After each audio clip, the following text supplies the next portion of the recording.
Hi, everyone. It's time for our next story as we alchemize my shadow world and bring it into the light of truth. Aunnu, provocateur, entitlement, victim. It was my privilege and their fault for making it so. What could I do but play along in the game? I was different, not the same, didn't fit. Conflict wherever I went, in me and them. You see, I am a princess, privileged from birth and part of a program that I could not change. So I acted out, stomping off into the jungle and causing more work for our people in their attempt to find me, which they rarely did. As the years passed and I grew, they quit coming to look for me. My figure blossomed, and I discovered a new power to disrupt our people. My full breasts tripped the men's feet. They lost their speech, turning into blundering idiots. I was taller than most of our men, showing me another way I did not fit our people.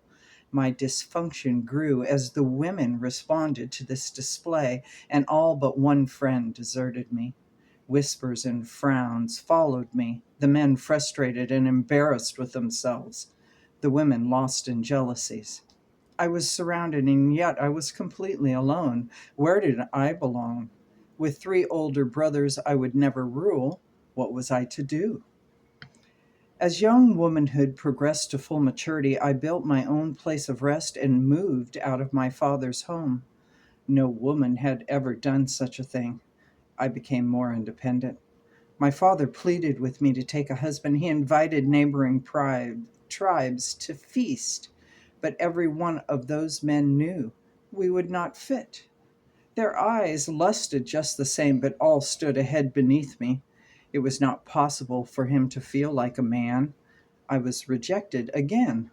More separateness was created. I was 28 when his ship glided into the lagoon. Our eyes met across the beach, and I felt a movement in my heart never experienced before. There was something different here, new for me. My curiosity was piqued. We were introduced at dinner as our community welcomed the group of light skinned men. Over the next few days, he and I watched each other and bumped into each other twice. Magnets drawn, stretched, and pulled. It became unnerving, and during afternoon rest, I instead retreated to the jungle. I knew where I was headed. I needed soothing, and so up the mountain to a healing hot spring seemed the only solution.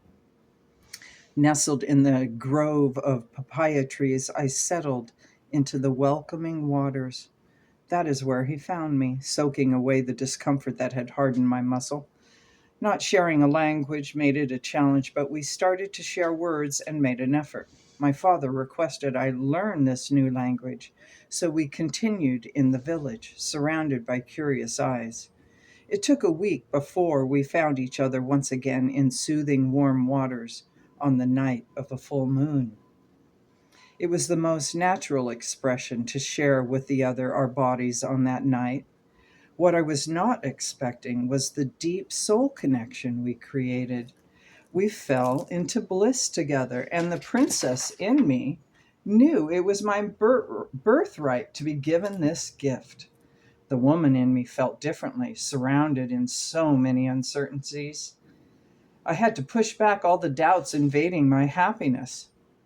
I chose to take my pleasure when I could. I was no fool. He would leave soon.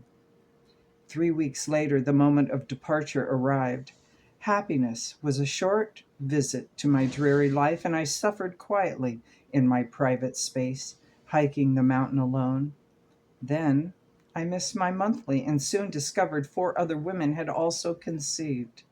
My child would not be the only one of mixed blood, and I was grateful. Blessed by our union, I was able to be a mother. The joy of carrying the product of such a wondrous love glowed from my face. Grandmother was so happy for me, and we marveled together at the changes my body experienced. She was my counselor, mentor, and guided me even when I wanted to close my ears. She said this was all to help me prepare for ruling someday. I would shake my head no and walk away thinking I knew what there was to know. She would just smile, that knowing smile, and watch me. That smile was there for me when I turned back to look at her, full of loving kindness, acceptance, and deep understanding. 5 babies were born within 3 days of each other, all light skin and hair, my boy being the fairest, with wisps of white hair sprouting from his beautiful bald head.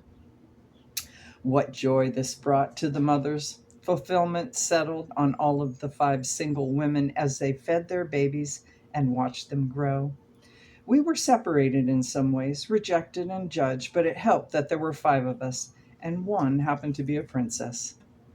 Another ship sailed into our harbor, and the men that disembarked were so very different, violent and disrespectful. They were asked to leave, and a fight developed. My brother, father's second child, was stabbed in the belly and died that night. It was 5 years later when my youngest brother fell while building up a new water source for our community. His neck was broken and he died instantly. Grandmother looked deeply into my eyes in the way that only she could. The message was true that I would rule someday. I looked at my aging father and his eldest son, both so alike.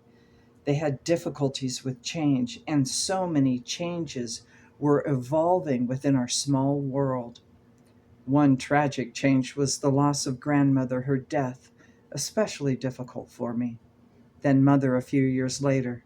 I could see that father would not last long without his wife, and within 3 months we could no longer get him out of bed. He left on a quiet new moon night when the dark had a way of enveloping sound and quiet held stillness. The unrest in power transition was felt by all, as brother became the patriarch of our nation. Head of 3 joining tribes, he pushed his agenda on us all. My son and I watched the unrest created by our new king's struggles. After a few years of watching what I would not want to create, I could see the wisdom being offered to me. I learned many truths by watching my brother's trials. I discussed these openly with my son. He would rule after me, the heir to rule our kingdom, since my brothers did not produce an heir. I remembered my lessons of young womanhood as well. I cherished the changes I did not know then that I could make in myself. I was no longer in need of the conflict or separation. Now all decisions were based in oneness for all of my people. My promise to grandmother would be fulfilled. I could see this bigger sight as it developed in me.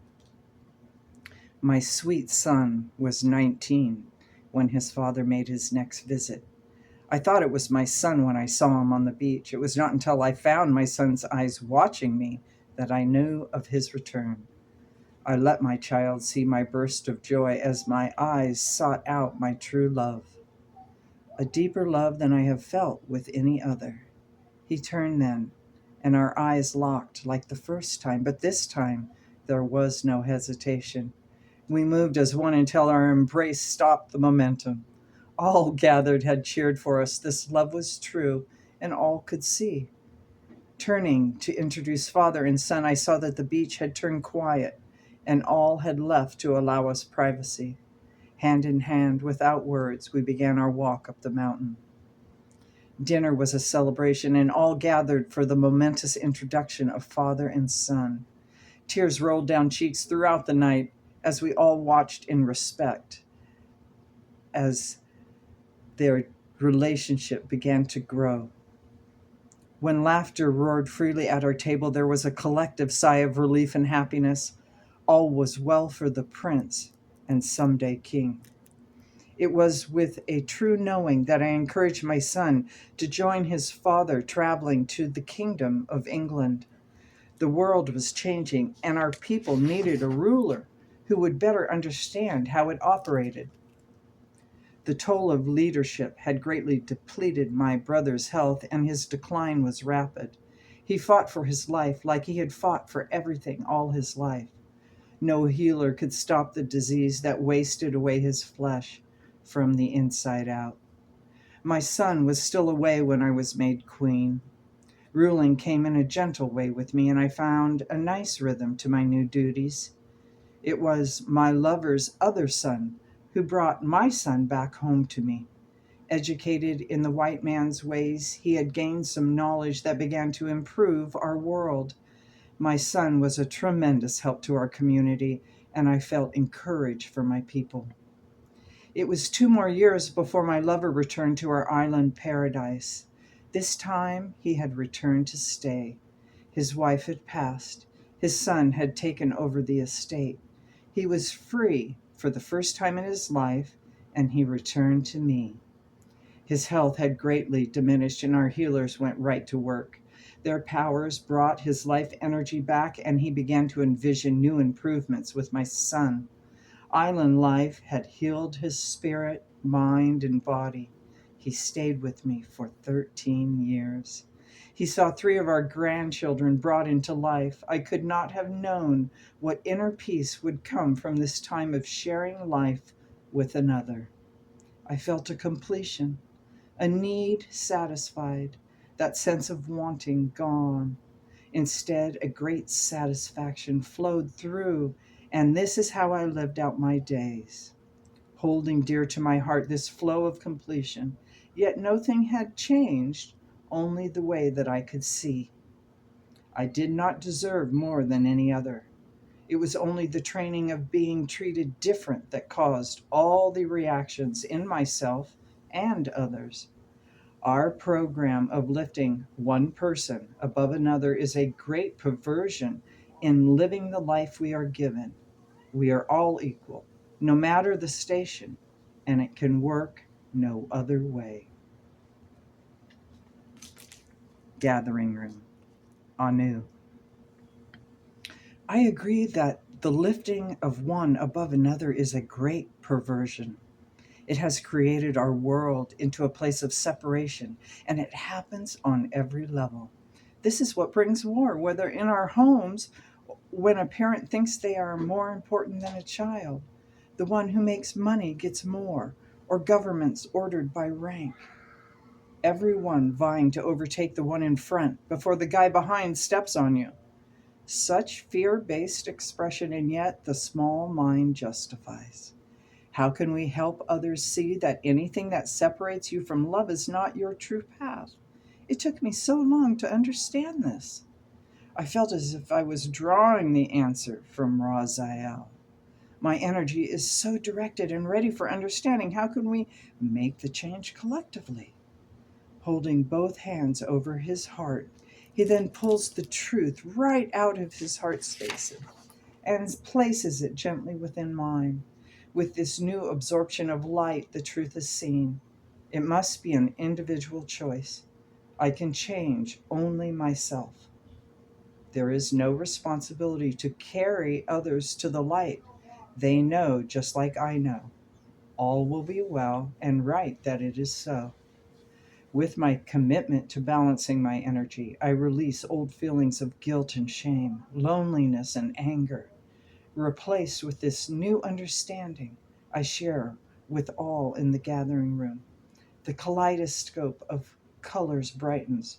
One look towards Raziel, and the screen begins with the next story.